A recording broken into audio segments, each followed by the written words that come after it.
If you are a poet, you will see clearly that there is a cloud floating in every sheet of paper. Without a cloud, there would be no rain. Without rain, trees cannot grow. And without trees, we cannot make paper.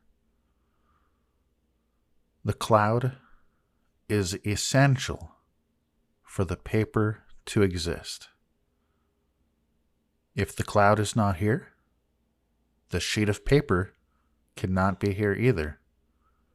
So we can say the cloud and the paper are. Philosophers sometimes call this dependent origination, sometimes also known as interdependent co-arising, or even interbeing.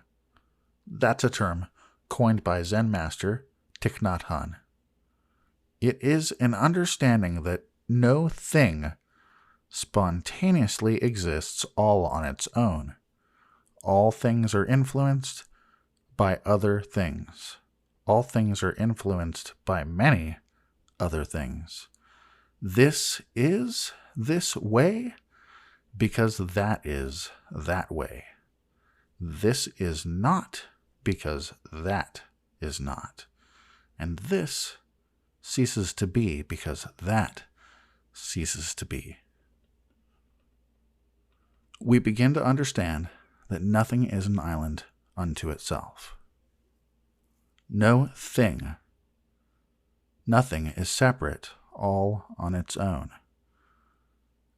And that no thing is completely self-contained or self-reliant. Everything that is exists solely because of other events that have also co-arisen. All things are dependent upon cause and effect. Everything is connected, and there is nothing more profound. Up can't exist without down. East can't exist without west. Wealth cannot exist without poverty, and life cannot exist without death. All things are empty of their apparent separate self. All things are interdependent.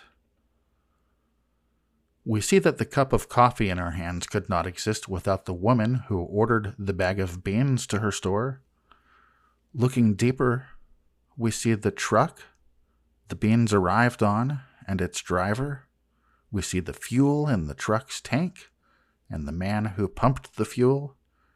We can see the woman who roasted the beans and packaged them.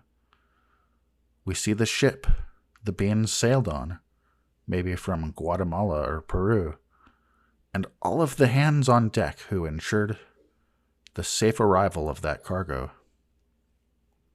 We see the farmer who cared for the soil, who planted the crops, and who picked the beans. We see the sunshine that made the plants grow. Furthermore, each and every one of these, all of these conditions each had their own complex web of factors that contributed to their unique arising as well. Looking deeper, we see the clouds the water fell from, the water that landed on the crop. We see the rivers in which they once flowed before that water evaporated to the sky. We see all of the decisions in each of the people's lives that led to their interaction with that coffee bean. And we can see all of the things which then influenced each of those decisions too. Infinitely, it goes on.